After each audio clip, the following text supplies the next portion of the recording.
Okay, so today I'm going to be talking about the first play in Aeschylus's trilogy, the Oresteia. I just wanted to first show you that I've added some guiding questions to help guide your reading as you work through these two plays. Another brief announcement is that we have a makeup day this Sunday, so we have actually a pretty busy week. Um, I'll show you here. So makeup day Sunday. We'll have another day Tuesday, and then a synchronous day on Thursday. So hopefully on Thursday we'll discuss the two Aeschylus plays, and then I guess we'll figure out how to add the Sophocles plays to our discussion at some point. So yeah, okay. So let me get started talking about the Aeschylus plays. So these two plays they have a lot in common. They're in the same trilogy. But before I begin discussing the specific plays, I do want to cover a little bit about Greek drama because this is a new form for us this semester. So firstly, I'll introduce drama, and to do so, we'll articulate how it differs from epic and lyric poetry, the other traditions we've been thinking about in our class on ancient literature. I'll introduce some formal aspects of Greek drama, some like literal formal aspects, so like what a theater looks like, masks, dramatic conventions, basically the form that drama takes. I'll suggest this association people have drawn out between Greek drama and the rise of Greek democracy. This is probably of interest to some of us, at least. I find it very interesting myself, but there does seem to be a link between this literary tradition and a political tradition that both come out of the same city in Greece. And then finally, we'll turn to Aeschylus's Agamemnon, in line with the guiding questions I've posted on NYU Brightspace. This is sort of a suggested homework activity for your discussion post. You might cast a production of this sequence of plays. We'll cover the Agamemnon and Humanities together, but there's some interesting characters that we've met before in other works, but we won't see them as we do here. So I'm kind of curious what you think, how you might visualize your drama. Okay, so how drama differs in content and form. So epic, I'm going to do this very briefly, but we've talked a lot about epic. The content of epic tales tend to be centered on heroes becoming better in some way. Like Gilgamesh becomes a better ruler through his epic. Achilles becomes a more complicated human. He becomes more emotionally complex and he matures, I think we'd say, through his epic. Odysseus, what exactly changes with Odysseus? He gets home. I guess he becomes better, maybe. He starts to actually deal with his responsibilities in a way. These heroes often go on a journey through which they learn something. They often have some sort of romance plot, or maybe, I don't know, a friendship plot, something like this. There's some kind of other characters that help the central guy become better. Often these stories center on kings. So all of these people we've read so far have been kings, or destined to become so. Some of them are gods, even. Gilgamesh is 2/3 a god. Rama is, in some traditions, considered a god, or he might just be considered the incarnation of a god. The form of epic tales, they tend to be a central story delivered to an audience. So for Homer, it was delivered by one central poet or rhapsode, the performer, who's singing the epic to an audience. So it's like there's a central focal point in the rhapsode. The Ramayana, it had many forms. It can be memorized, read as a religious text, performed in plays, puppet shows. It's translated into many different languages and traditions. Lyric poetry, the content, we talked about this a lot, it really focuses on the individual's emotional expression of the speaker, be they an individual or maybe a community of speakers. There's typically an intimate relationship between the speaker and the audience. Think about the classic of poetry from China, the Tamil anthologies from southern India. Even Annette Hanshaw songs are very much a part of this tradition, even though they're not ancient. The form of lyric poetry tends to be structured meter. It's expected to be read aloud, probably in smaller groups, just because it is such an intimate expression of feeling. You could read poems, in an audience to an audience, but it does seem a little bit more intimate. Let's talk drama now. It's a kind of a revolutionary change in literature. So first off, this is all that we know of Greek drama. The sort of original things we know of drama comes from Aristotle's Poetics. He's sort of the first literary critic or literary historian to write about these things, and we really are indebted to what he wrote about in the Poetics. This is all we really know of these ancient works, apart from the works themselves that have survived. So drama flourished in ancient Greece, and in particular Athens. From 600 BC, it reached its height in the 5th and 4th centuries BC. So a little bit younger, in a sense, than Homer's epics. There are 3 great Greek tragedians. I put in parentheses extant. This word means existing still. So these guys might literally be the greatest, or maybe they're just the ones that have survived. There might be an overlap in a Venn diagram between greatness and surviving. Maybe these things survived because they were copied over and over again because people considered them great. But on the other hand, there's probably some great works that we just don't know about because they disappeared, due to history. Hard to maintain stuff. Even there's works by each of these 3 playwrights that haven't survived. So it's interesting what we have and versus what we don't any longer. But anyway, the guys who are considered great in Greek tragedy are Aeschylus, Sophocles, and Euripides. And these 3 guys grew up reading Homer, like memorizing Homer. Like they're steeped in Homer. You'll be able to tell this as you read their works. We'll be reading some of Aeschylus and some of Sophocles. They take their inspiration, especially Aeschylus's plays we'll read. They are definitely inspired by Homer's works, specifically the Iliad and the Odyssey, obviously. Yeah. So in some ways, they're adapting stories that we already know. One other thing, too, about these 3 guys is they're a generation apart. Aeschylus is the oldest. Sophocles grew up not only reading Homer, but also going to Aeschylus plays. And then Euripides is a generation younger than Sophocles, so he grew up going to plays by Aeschylus and also Sophocles. So these are like all Athenians growing up, like being kind of trained in a tradition that was flourishing, over time.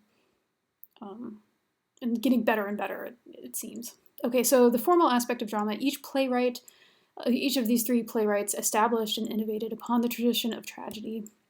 So Aeschylus, what he did that was so revolutionary is that it seems minor, but he introduced 2 speaking parts. So think of Homer's rhapsode. It's really one speaker. It's the poet or the rhapsode.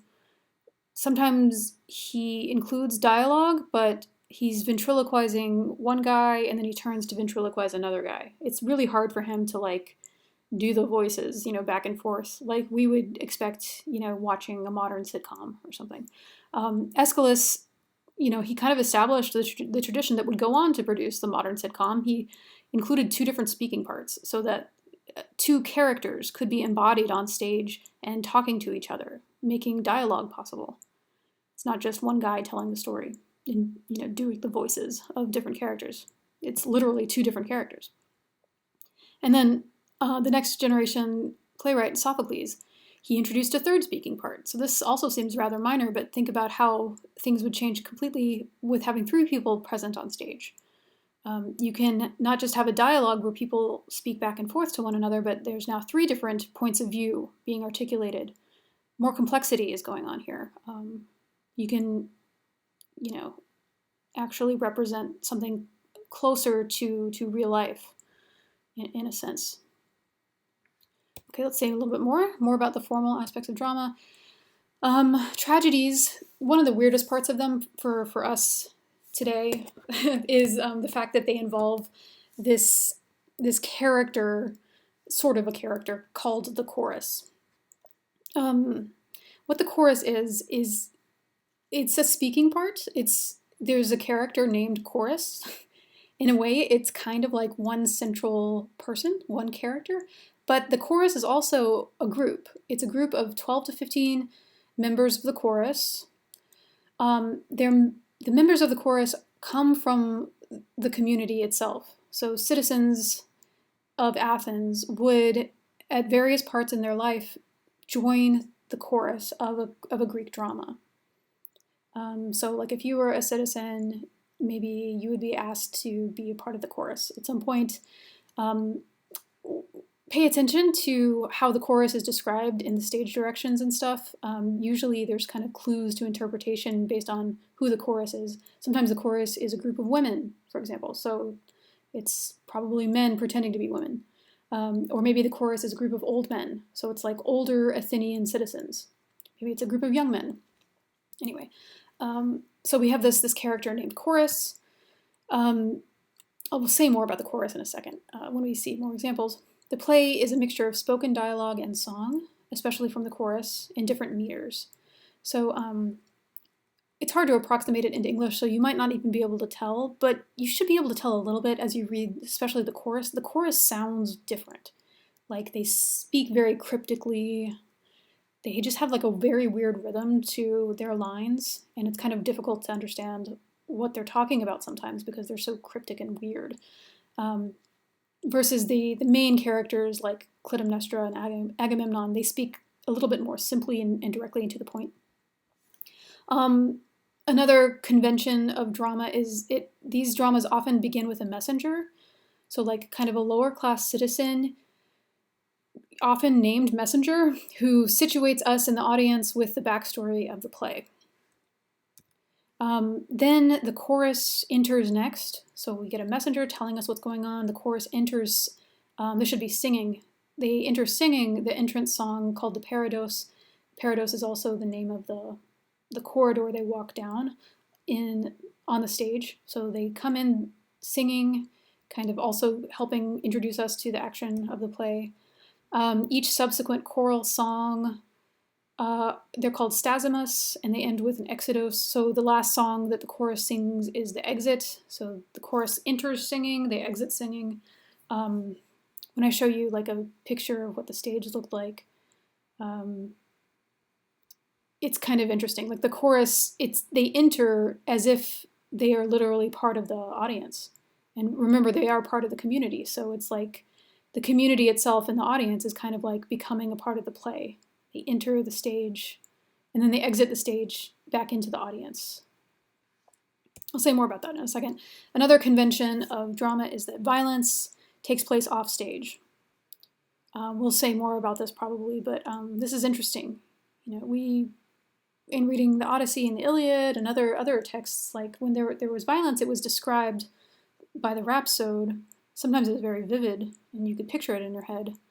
But now we've got characters on the stage acting things out. So they could have depicted violence on stage, like a murder. But the Greeks chose not to do that. They thought it was too much, too real to depict violence on the stage. So they made a convention that like whenever there's a murder taking place or like a rape or something like this, it would happen behind the scenes, and then we would hear about it later. Maybe we'd hear a scream, but anyway, we'll say more about that.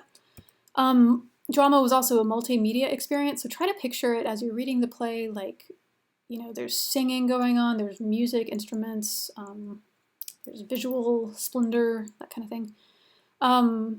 One thing about them is they derive from festivals linked to harvest, specifically these harvest festivals called the Rural Dionysia, which is a winter festival, and the City Dionysia, which is a spring festival. So these festivals throughout the year where people would get together to celebrate. And so of course it would be multimedia. You know, in celebrations, we all like eat and drink and run around. Sometimes you dress nicely or kind of in different ways, you know, try to have fun during festivals.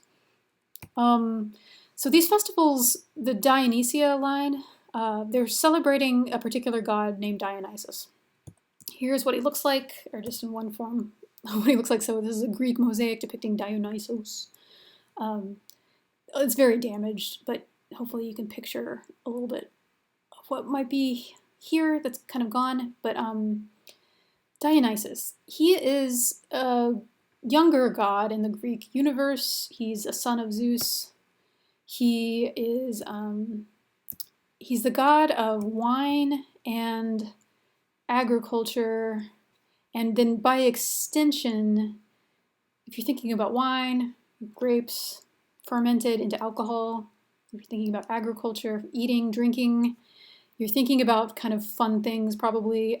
So by extension, Dionysus is also, he becomes associated with fertility, not only of the land, but also fertility of humans. So he's a god who is like, he's like a party god in a way. And you can kind of see it in this, this image. There's like a wine vessel thing tipped over because people are getting kind of wild with partying. You know, there's some grape leaves here where wine grows. I think it's kind of funny that like we've got a god with wings and he's also riding a tiger. So like that kind of kind of tells us that he's a little bit crazy, a little bit wild. You might know Dionysus by his Roman name, which is Bacchus. So like if you've ever heard the word bacchanalia, like a bacchanalian party is like a really, really wild party where people get drunk, they get kind of crazy, sexual, people are naked, etc. It's exciting. Okay. There's costumes and masks going on. Here's some images kind of from contemporaneous. So a mosaic depicting masks. As drama became more popular, it got even better. It's kind of like how, you know, CGI has really revolutionized over the past, 20, 30 years. It used to be kind of hokey and weird, but now like things look really, really real, and I'm sure they'll get even better with technology. Drama, you can think of it as a kind of technology. Like as these plays got more, what's the word, more popular and also just like depicted more, people are always like innovating and trying to like one up each other. These masks here, the ones with the smiley face, these would come from comedies. Smiling tragedy, usually open-mouthed or maybe sad-mouthed. What's cool about these masks too, the real ones that exist, they have a sort of projection inside the mask so that the actor on stage, their voice could be projected very loudly to like the back of the stage. You can also think like, these very exaggerated features make it easy for people at the back to see, what the emotional response should be, that kind of thing. Also, masks might kind of distance the actor from the character a little bit, to kind of like, instead of heightening the reality, you sort of like emphasize the fiction through these masks. So I might talk about that in just a second. But also there's instruments. I put this in here because I like thinking about musical instruments. This is a double reed instrument, like literally there's two different panpipe things. And so these players would also be on the stage, like having kind of a fun time and, and kind of adding to the merriment and the sensory experience. We aren't reading any comedies just because we have so little time in the semester, but if you do get a chance to take more classes on this field, the comedies are pretty crazy. Like they're very, very raunchy and sexual and funny. Like they became sort of, as theater became innovated year after year, they keep one-upping each other, all the playwrights are trying to impress each other. They became increasingly meta-theatrical, meaning they're sort of commenting on the fact that they are they know that they're theatrical, and like maybe they're commenting on the conventions, maybe they're making jokes about other playwrights and stuff like this. It's a bit like if you're a fan of Marvel movies, I think that there's like a lot of like Easter eggs is kind of a term that people use that kind of, it's like a little gift for the audience. If you pay attention to a lot of these texts, you kind of have even a greater experience of the art and literature. So anyway, this is kind of going on in the Greek world as well. These are just things to kind of like look at. This is a wine vessel, a vessel for mixing wine, where we have some characters, a chorus, probably actors, performing before an altar that seems to be a celebration of Dionysus. So it's a little baby altar of Dionysus where these guys are like sort of worshiping him, having fun, it looks like, potentially. This one's a little blurry, sorry about that, but this is a vessel, mixing vessel that depicts a bunch of actors, and you can kind of tell, like, either it's actors or it's depicting people who are decapitating other people. But we think it's actors because these are likely masks. Like, these guys are holding masks in their hands, masks that they would wear as actors when they're acting. There's an Aeschylus player here, that kind of thing. Here's a satyr. Looks like a satyr is like is this kind of like very sexual, raunchy god character. Satyr plays are types of comedies that are like very, very sexually explicit. Okay, here's a little bit more, guys wearing masks. Aeschylus player. All right. Okay, so here's the last formal thing that really brings everything together. These dramas took place in a theater, this kind of new space devoted specifically to this art form. So here's the parts of a Greek theater. These are the words in Greek. The parados, this is where the chorus walks in. The theatron, so like the actual theater, is where the citizens would sit. The orchestra, things could take place over here, maybe like musical numbers could take place here. Typically, the drama would take place on the stage, the scene, I guess. Recall that the chorus enters singing for the parados, so like literally it's sort of, you visualize the community coming alive and becoming part of the play, which is kind of interesting. The chorus is made up of citizens. And then this kind of gets to my point about Athenian drama having this association with democracy. So what am I talking about? So first I'll just show you some images. These are like existing theaters that were constructed in either the Greek or the Roman times. So here's one, let's see here. Oh, this is the theater, this is the Acropolis in Athens. So I believe this was restored. Now it looks like this. Literally the Acropolis in Athens, that's the place of the sort of political center of Athens, and the rest of the city expands outward. So in the political center of Athens, this included the theater. So that tells you how important this art form was to their sort of functioning political system. It's likely that Aeschylus, Sophocles, and Euripides all saw their plays performed here, so it's kind of cool. Just like living history. If you have a chance to go, you should go and see it.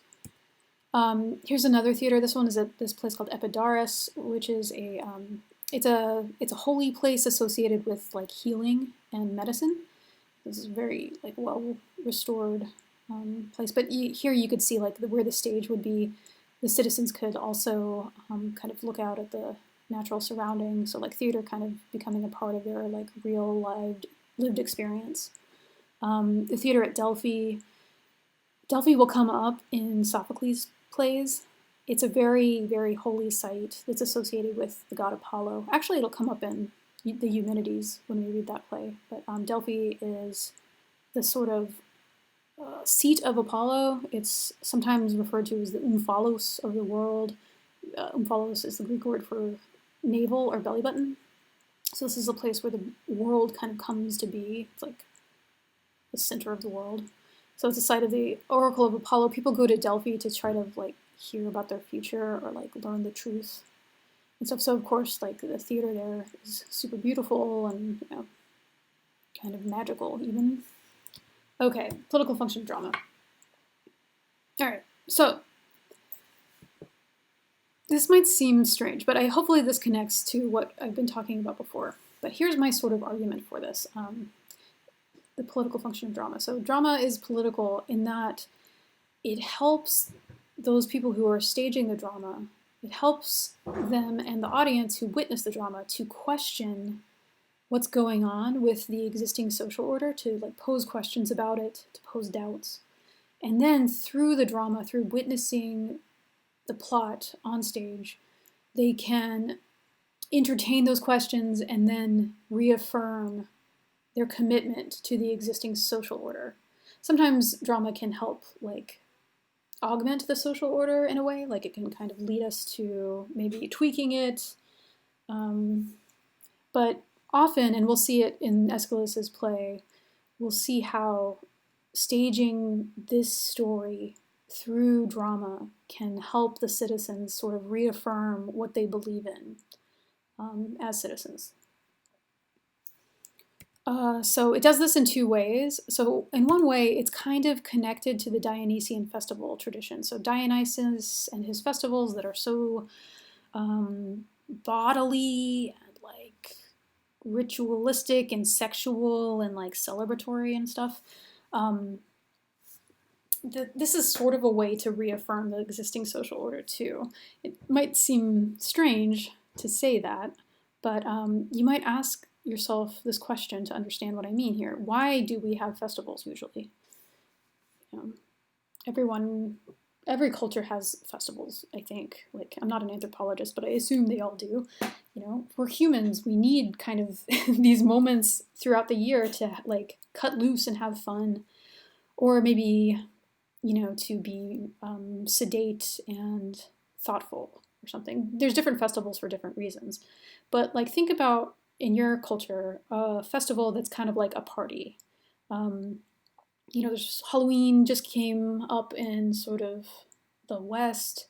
If you come from like a Catholic place, a place that has associations with Catholicism, you might think about like Carnival, or Mardi Gras is another term for it. The day before Lent, when you start to atone for sins and think about being a better person.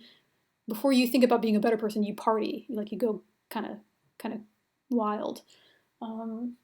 In China, when I was there, a lot of the festivals, they were very oriented around family, but I think even these do encourage like having fun and like, mixing together, sometimes drinking a lot. Why do we have these kind of festivals? In part, we're doing it to recharge. If we didn't have festivals, I think we'd all be a lot more depressed. You can't work all the time. If you work every day, 996 or whatever, without a break, you're gonna be grinding down. Like you can't do it. You need holidays. You need a weekend at the end of the week. You need a holiday at the end of the month or whatever, or the end of the year. Having this time to recharge and kind of go kind of wild and crazy even can actually help you be a better citizen or worker in other situations, if you know what I mean. Let me think of an example that you guys might all relate to. If you know the phrase work hard, play hard, it's a bit like that. You play hard, you work hard so you can deserve playing hard, but then you play hard so that you don't mind going back to work because you can then party again later when things are when it's time to party. But that's kind of the point of these festivals. Like they only really take place at particular times of the year. The Dionysian festivals happen in the spring and the winter. And in fact, most cultures have like a spring festival that's very much about like fertility and growth and abundance. And then they have like a winter festival that's also about fertility, but it's more like harvest and collecting the things that you grew throughout the year and celebrating that. You have a festival when things are good, when things are beautiful in the springtime or summertime, when it's like lovely. And then you have a festival when things are at their bleakest in the winter, when you're in trouble, when you're in danger of losing hope. That is typically when we have these festivals. If you know the Christian traditions, it's like Easter versus like Christmas. So, all right, I'll stop talking about that. So that's one way that they help us question and reaffirm. They do so through, getting rid of potentially damaging feelings through having fun. And then another way that this is done is specific to Aristotle's theories in the Poetics again. This is potentially related to what the last slide was about, but his theory of catharsis. So I'll define that in a second, but here's his quote that I think it's worth our time to kind of go into more in depth. So according to Aristotle in the Poetics, he says that tragedy is a representation of a serious, complete action which has magnitude. In embellished speech, with each of its elements used separately in the various parts of the play and represented by people acting and not by narration, accomplishing by means of pity and fear the catharsis of such emotions. Okay, so this is a very intense quote. A lot is going on here, but let's break it down. So he says that tragedy is a representation of a complete action with magnitude. So it needs to be like important, but it's a representation. So what he means by that is it's not real, you know? A play is not real. It's a representation. It represents something that's real, but it in and of itself is not real. You know, like you watch a sitcom, Friends or something, this is not real. It's a representation of what Friends might be in New York when they're, you know, single and young or whatever, but it's not real. I mean, there's real people in it, but they're representing the real. So anyway, there's kind of this central sort of paradox with drama, that drama needs to be fake. It needs to be representation. However, he goes on to say that, so it has magnitude, it's represented by people acting and not by narration. So drama is not narrated like Homer's epics, instead it's acted. So even though it is fake, it needs to seem real, which is, you know, how all of our, you know, movies and sitcoms and stuff exist these days too. Like, it is fake, seems real. The reason why we're doing this kind of convoluted thing where we're like pretending like something is real when it's not real is because we're trying to arouse emotions, the emotions of pity and fear, and by arousing them, we have a catharsis of those emotions. So pity and fear need to be induced or brought about in the audience. So when you're watching a movie, you're watching Titanic, often you do feel pity, compassion for people, you feel fear for what might happen. And by having those big feelings, you feel better after you watch drama. You have a catharsis. A catharsis is the process of releasing and thereby providing relief from strong or repressed emotions. So this is what Aristotle is talking about with drama. You know, it's sort of related to the stuff that I was saying about festivals. You know, you have these big feelings, these kind of big moments so that you can get back to work when the time for working is there. That's why we turn to art and drama, that we have these repressed or suppressed emotions that need releasing in a productive way. And so we watch horrible things, horrible tragedies, the Titanic, you know, people dying, maybe violence. We watch these things so that we can arouse these feelings and then expel them so that we can get on with our lives and you know, be safe and be happy and stuff like that. Note that these emotions, pity and fear, these are really scary emotions sometimes. Like if you feel too much pity for somebody, you might be compelled to act. You know, like if I see a homeless person and I pity him or her, I might be like, oh gosh, maybe I should take him home and, you know, help them out. Or if you feel too much fear, you might be compelled to act. You know, if I'm afraid, you know, all the time, I might do something that might be potentially dangerous. In some ways, these fears can be sort of revolutionary. They're the sorts of feelings that can incite political change. And instead, through drama, we feel those feelings and channel them so that we release them in this kind of very programmed way. so that we don't release them in some sort of other way that might be like more politically motivated. So this is kind of interesting here. This is where we're getting into kind of some of the political functions of drama that are less celebratory, I guess, in my mind. So the drama is witnessed by the audience, which in classical Athens was called the demos. This is the word from which we get democracy. So the audience is the political class of Athens.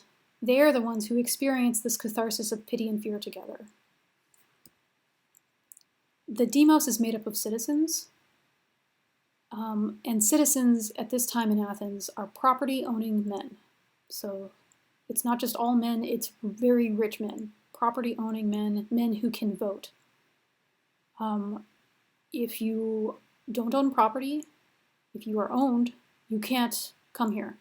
If you're a woman, you cannot come here. Some people, this is kind of an open question, were women present in the audience? There's this idea that perhaps this class of female sex workers called hentai might have been present. I know hentai is now a word that means something else, but don't worry about that. This is a word specific to Greek, ancient Greek. It's a class of female sex workers. So it's possible that these female sex workers were present with the male citizens. Maybe they were watching the drama. But I do think it's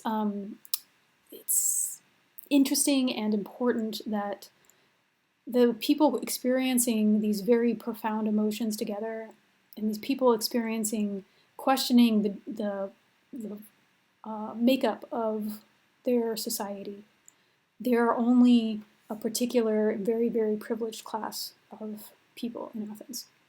They don't want women, they don't want slaves among them, asking the same questions or affirming the same values, that kind of thing. They're not allowed. So anyway, so that's kind of, let's say a little bit more here. There's this sort of central irony of democracy, as we know it, is that it depends on disenfranchisement as much as it does on enfranchisement. So from the beginning of this sort of democratic experiment, at least in Athens, and maybe even now in certain democratic republics, some people are enfranchised and some people are not. This is still true today in places that claim to be democracies. One person has a right and the other person doesn't, or whatever, and those sort of have a relationship to get together. And then the central irony of Athenian drama related to this is that these dramas often center on stories that involve women who are justified in their anger and in some of their actions. So we have this class of men, very rich and privileged men, watching these stories about women. But meanwhile, women weren't really allowed here. Potentially hentai were, but anyway. So this is kind of what I'm sort of suggesting about the political function of this drama.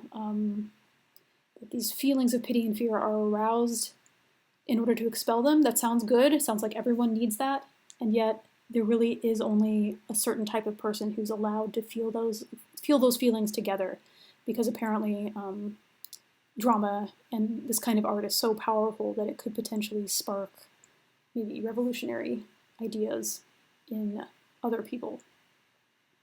So I'm kind of laying the groundwork for the drama that we're going to read first, which is Aeschylus' Agamemnon. This is the first play in the Oresteia trilogy. It's this trilogy of plays that tells the story of Agamemnon's murder by his wife Clytemnestra and her lover Aeschylus. Aeschylus is also Agamemnon's cousin. So that's what happens in the first play. Agamemnon's murdered by his wife. And then in the second play, Orestes, the son of Agamemnon and Clytemnestra, Orestes kills Clytemnestra in vengeance for his father's murder. And then the third play, which we'll read together, also kind of brings about the resolution of this kind of horrible family conflict. So here's one guiding question that I posted in NYU Brightspace. We have heard the story before in the Odyssey, the story of Agamemnon's murder by his wife and her lover. How does the form of drama with multiple speaking roles allow us to get closer to this story? you'll see this pretty soon. Clytemnestra is given a voice. She's embodied on stage. We see exactly what she's thinking and planning and plotting, and we see her sort of justifications for her actions. So we can relate not only to what happens to Agamemnon or what happens to Orestes. These are the two men that I guess we heard Agamemnon speak in the Odyssey, in the underworld, and we heard Orestes being celebrated by Athena, but we didn't really hear very much from Clytemnestra or Aegisthus. But in this play, we'll hear from both of them. So we kind of get a different perspective on the story through drama. So here's kind of an example of this. This is a scene, so it's like kind of midway through the play, maybe the first third. This is Agamemnon's Nostos. So remember those great heroes from Troy coming home and expecting to be celebrated and welcomed in their glory for having won the Trojan War. This half, Agamemnon is glorified by his underlings, his like servants and stuff. But then we hear Clytemnestra talk. So anyway, so I'll try to do some voices here. Okay, so Agamemnon he's coming home from war. The herald says, "Agamemnon, lord of men, give him the royal welcome he deserves." This leader says, "Welcome home from the wars, herald, long live your joy." The herald says, "Our joy. Now I could die gladly. Say the word, dear gods." So, and then things are happening, and then we cut to Clytemnestra. "Now for the best way to welcome home my lord, my good lord." So this is Clytemnestra probably talking to herself, kind of plotting a little bit. If you know the story, which we all do now, Clytemnestra will murder her husband. She's thinking about the ways to welcome him home.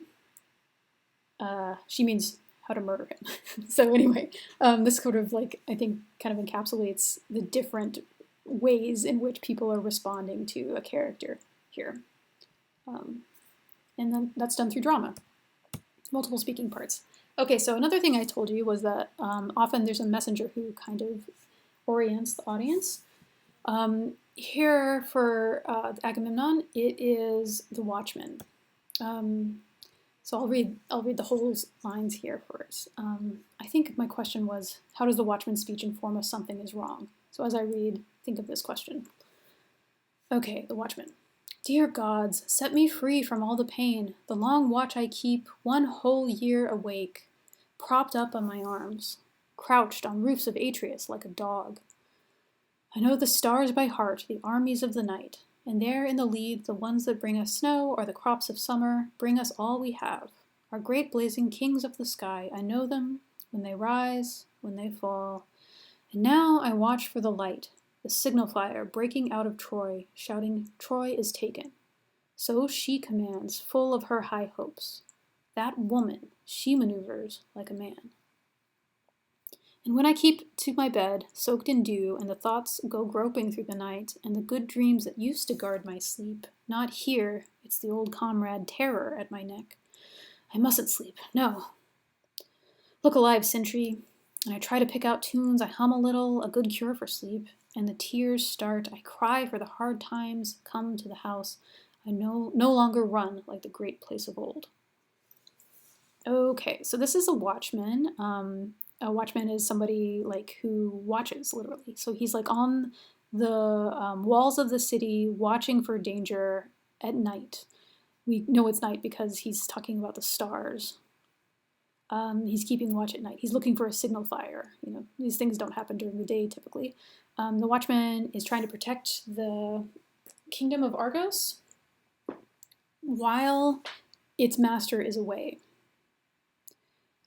We can kind of tell because so he's watching for this signal fire that shouts Troy is taken. So this is right before the Trojan Wars is over, and so this guy is watching for the signal that the war is over because when the war is over, that means his master Agamemnon will come back home and be the rightful king. But meanwhile, something is wrong. Meanwhile, the person in charge of Argos is this she. She commands full of her high hopes. That woman, she maneuvers like a man. So anyway, this is kind of potentially something that's wrong. When the war is going on, the soldiers and the kings are away. That kind of leaves a power vacuum. Who is in charge of these kings, these kingdoms left back in Greece? We saw this problem in the Odyssey pretty clearly. Odysseus was gone for 20 years, and there's this horrible problem in his house where his son doesn't know if he should be the man of the house because he doesn't know if his father's dead. His wife is trying to hide away and pretend like everything's fine, but things aren't fine. This is a culture very much organized around men being in charge, and all the men are gone at war. And so we have this woman who is maneuvering like a man and giving commands. Another thing that might tell us something's wrong is how sleepy this man is. He can't keep himself awake. He says he's been he's been keeping watch for a whole year awake. That's probably an exaggeration, but he's sleepy, he's tired. Something's wrong. Also, he's terrified. His old comrade Terror is at his neck. Anyway, things are bad. So let's keep going. Here was a guiding question I asked you. The chorus's first song fuses a metaphoric description of the army's destruction of Troy with an omen witnessed by the generals when they first set sail. An eagle soared over them, carrying in its beak a hare, like a rabbit, pregnant with 10 babies. Prophets predicted this meant the war would last 10 years, which it did. So the chorus recalls this weird moment of this prophecy of this rabbit death, meaning that the war in Troy will be horrible. Why does the chorus recall the eagle and hare omen this early in the play? So here's the lines. The chorus, so remember they're a group of people, but they sing as if they are one person. I sing how the flight of fury hurled the twin command, one will that hurled young Greece and winged the spear of vengeance straight for Troy.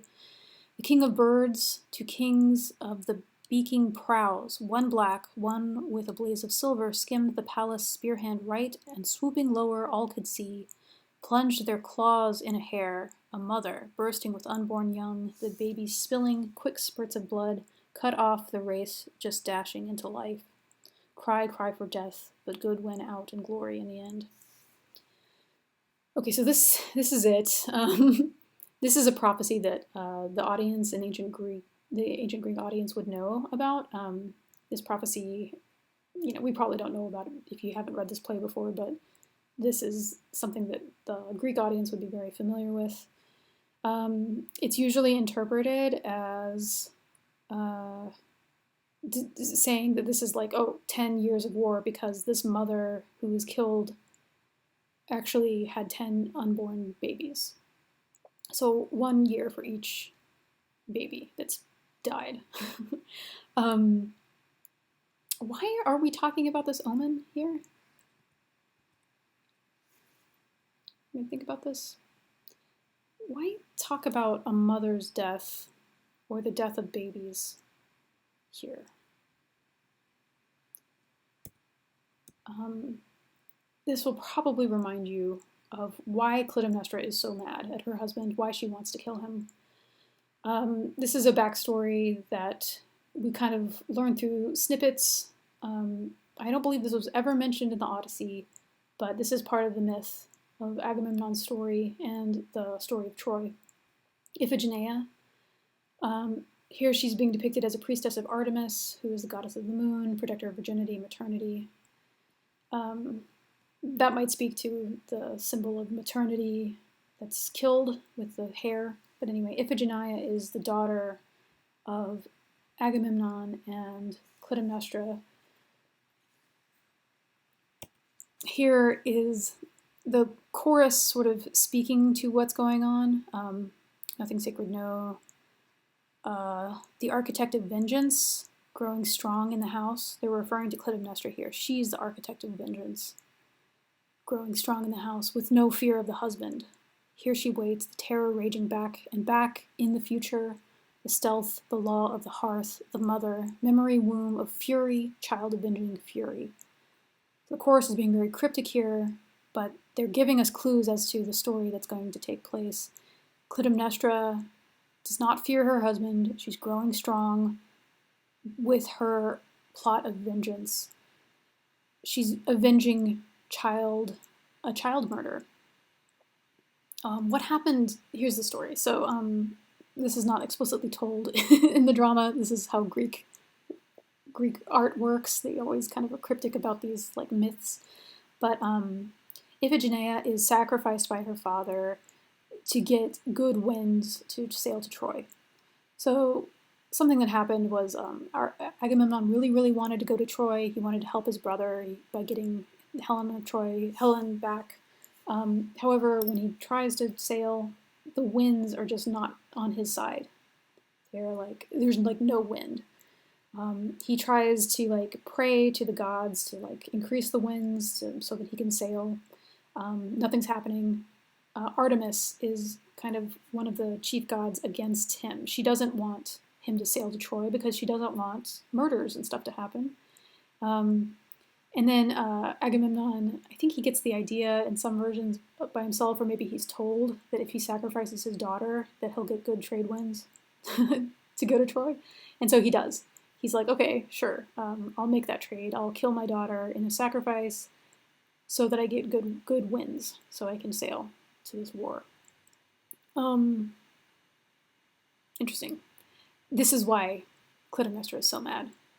Her husband killed their daughter. Okay, so Clytemnestra's fury. So in this last line, fury, child avenging fury, the chorus is talking specifically about Clytemnestra's fury, her anger at what Agamemnon did. But they're also referring to these goddesses called the Furies. Fury, child avenging fury is kind of a suggestion of these goddesses. And so to talk about the Furies a little bit, they are chthonic deities of vengeance. Chthonic means under earth or the underworld. So they're these deities that come from underground. Remember in sort of the Greek traditions, the gods that are under the ground are older. They're associated with the Titans or maybe even earlier gods. The Olympic gods live on Mount Olympus up in, this mountain. So chthonic deities, they're old. They live underground. So they're older than the Olympic gods. Hesiod says that they're born of the blood of Ouranos' castrated members.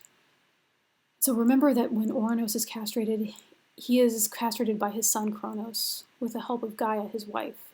So the Furies come out of a family conflict where a wife goes against her husband with the help of her son.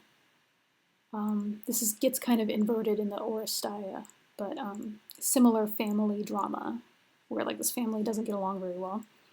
Chthonic, the Furies are also associated with the household duties. Therefore, they uphold things like filial piety, they uphold values like hospitality, and they're very, very, very much associated with vengeance. Probably more to say there. One way to look at them, though, is that they are goddesses of justice, but their particular brand of justice is vengeance. So, if someone is murdered by a family member, that family member needs to be punished because he's gone against these old values associated with the house. So, if you've killed your father or harmed your father, the Furies are going to be mad about it. Or if you've harmed your mother, you're going to be mad about it. They're also sort of associated with women. The Furies are female.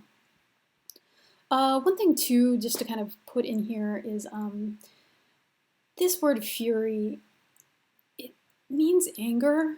It's kind of, in a way, similar to Achilles' rage at the beginning of the Iliad. Remember we talked about Achilles being so enraged, and that being kind of the spur of all of the action that he partakes of in the Iliad.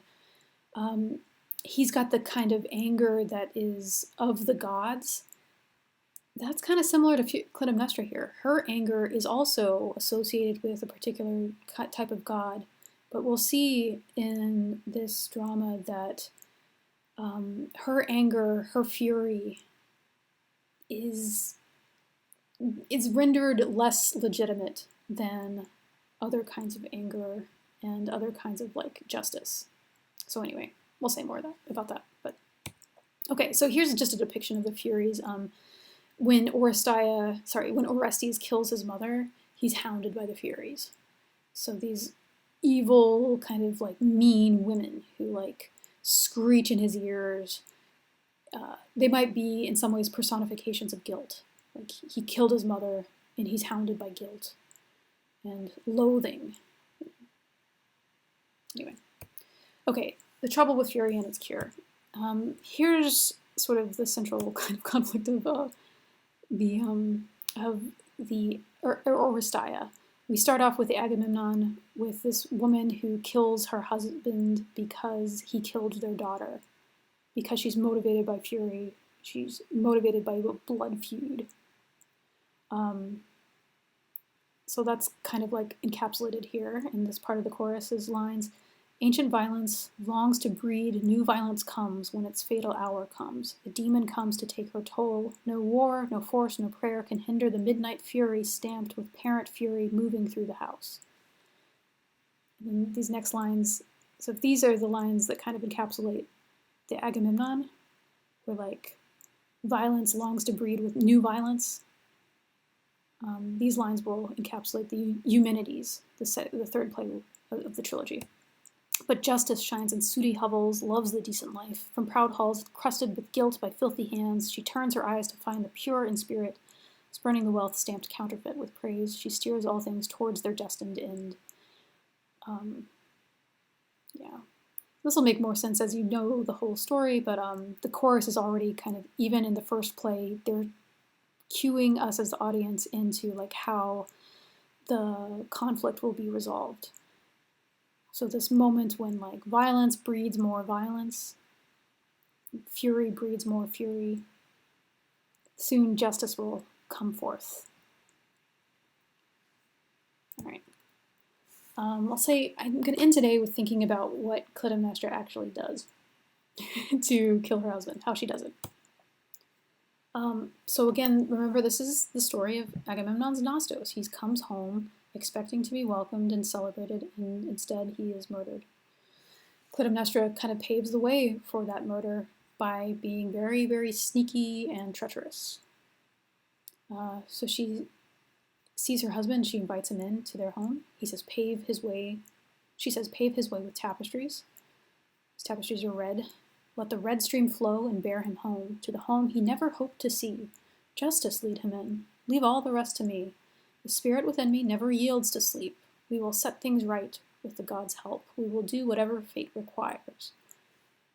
She seems like she's reasonable and pious, and yet these tapestries are flowing like blood into the house.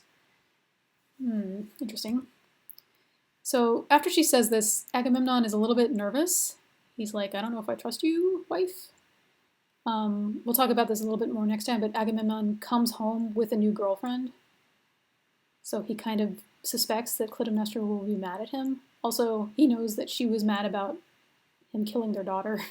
So anyway, he doesn't exactly trust her, so he hesitates when she invites him in to walk on these tapestries, but he eventually does walk on the tapestries barefoot.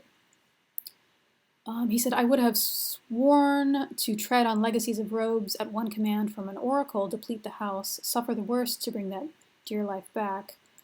This is Clytemnestra speaking again. So she's like, it's kind of confusing a little bit, but one thing she says, this encapsulates her being sneaky. She's kind of like saying two things at once. She says that at one command from an oracle, she would deplete the house. She would suffer the worst to bring that dear life back. So on one level, she's trying to entice her husband to walk into the house, and she says that she would suffer the worst to bring that dear life back. Meaning, I would suffer anything to bring my dear husband back, his dear life back. But she doesn't say my dear husband back, she says that dear life. So she's also talking about the life that she lost, which is Iphigenia.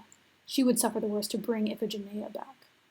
And so this is sort of like, on one hand, she's inviting her husband to come into the house, but she's also kind of warning him that she's going to bring her daughter back through killing him. Which doesn't exactly bring her daughter back, but at least it like makes her feel better, makes her vengeance, come forth. So anyway, she's tricky, she's sneaky with her words. It's kind of amazing. And here's her sort of scene of justice. Again, remember I told you that the violence takes place off stage. So she kills her husband. We'll talk about how she kills her husband in a second. But so the doors open. So this is right after we hear the murder, the screaming, etc. The doors open and reveal a silver cauldron that holds the body of Agamemnon shrouded in bloody robes, with the body of Cassandra, that's his girlfriend, to his left, and Clytemnestra standing to his right, sword in hand. So 2 dead bodies, Agamemnon, his girlfriend, and then Clytemnestra standing to his right, sword in hand. She killed him. She stabbed her husband and his girlfriend with a sword. She strides towards the chorus. So she's covered in blood with a sword in her hand, and she strides to the chorus. This is very scary, probably. The chorus would probably back up. And this is what she says. So while she looks kind of horrifying, like this is the scene of a murderer, she speaks very logically. Words, endless words I've said to serve the moment. Now it makes me proud to tell the truth. How else to prepare a death for deadly men who seem to love you? How to rig the nets of pain so high no man can overleap them? I brooded on this trial, this ancient blood feud, year by year. At last my hour came. Here I stand, and here I struck, and here my work is done. I did it all. I don't deny it, no. He had no way to flee or fight his destiny. It's probably a lot to say here. She could say anything. She's said a lot of words when she was brooding on this trial, this ancient blood feud, but here are the words that she's going to say. How else could she have done it? She's prepared a death for a deadly man who only seemed to love her. She trapped him in a net of pain so high so he couldn't escape. She says that he had no way to flee or fight his destiny. She sort of is implying that she is his destiny, her murdering him. She's like an agent of destiny or fate in murdering him. It's kind of amazing. I mean, like, if I wanted to kill anybody, I would want like very, very cool lines like this. Here I stand, and here I struck, and here my work is done. I did it all. Yeah. Amazing. I highlighted this. We'll talk more about the ancient blood feud she's kind of referring to next time. But in some ways, her killing her husband could be seen as sort of the last step in this ancient blood feud. In fact, actually, it's not the last step. Like, she's going to die next by her son. Anyway, this is her justice. Okay, I'll say a little bit more next time in the next slide about her. This is the means by which she kills him. Maybe we can talk about this in class, but I do want to talk about like why it's so significant that Agamemnon dies in a bathtub. He's wheeled out in the silver cauldron. It's where he went to take a bath. Clytemnestra says, when she's murdered her husband, that he's home at last. So anyway, this is a bathtub that's kind of like contemporaneous to the action of this play. It's at a place in Pylos that people call Nestor's Palace, just because Nestor, the character in the Odyssey, lived at Pylos. So anyway, this bath is very, very rich-looking bathtub, at a time when people might not have had personal baths, but this guy did, so he must have been very rich. Agamemnon dies in a bathtub. How humiliating. He thought he would be safe. I mean, bathtubs are where you assume you're going to be most safe. You're naked, you're vulnerable, you can't really, it's slippery, you can't jump out and like attack someone. I mean, there's a reason why a lot of horror movies center around bath shower scenes and stuff like this, because it's very scary, like no one expects to be attacked when you're taking a bath. It's hard to hear, it's water and stuff. Anyway, yeah. There might also be symbolic because of his how intimate of a space it is. He is killed here alongside his girlfriend. It does seem significant that he's not with his wife in the bathtub. Anyway, there's probably more to be said here, but think how humiliating this would be for a war hero to die at his wife's hands while he's naked in a bathtub when he most expected to be safe. Horrifying for a man, for a Greek man especially. Okay, so I'm going to step back and remind us of this claim I made earlier that Greek drama is very, very political. The class of citizens watching this would be a very privileged and very male class. Women may not have even been present. In fact, they probably weren't. Women are disenfranchised in this political system of Athenian democracy. They're telling a story that is older than Athenian democracy. It's this very mythic story with Agamemnon being murdered by his wife. But think of what these men would feel and think when they see a woman kill her amazing and accomplished husband in a bathtub. This would be horrifying for them in the audience to see this. They would want justice. They would want vengeance. And that's kind of what we'll see in the next slides. But of course, these guys in the audience would not necessarily want their wives seeing this play where a wife kills her husband and seems sort of justified in doing so. Anyway, so that's sort of the central irony of Athenian drama. It centers around these stories involving very powerful and very legitimized women who are angry for a real reason. And yet, that's not the end of the story, as we'll see when you guys continue to read the Humanities. So here, the chorus, one of the last lines of the chorus of this play: "Woman made him suffer, woman struck him down." This would be sort of horrifying to Athenians watching this. Homework for next time. So read the Humanities. Note we're not reading the middle play of the trilogy called The Libation Bearers. Posted a summary of the libation barriers and some guiding questions to help you as you get through the Humanities. As you read, think about how you would cast the characters of this play. In fact, if you want to write a discussion post about this, it would be really interesting. I would love to see how you envision Clytemnestra and Agamemnon. Cassandra, we'll talk more about her next time. She's got interesting links to Apollo, who becomes a character in the drama in the Humanities. So anyway, we have Athena and Apollo on the stage, and the Furies as well. So anyway, please cast them if you'd like. I look forward to talking to you next time.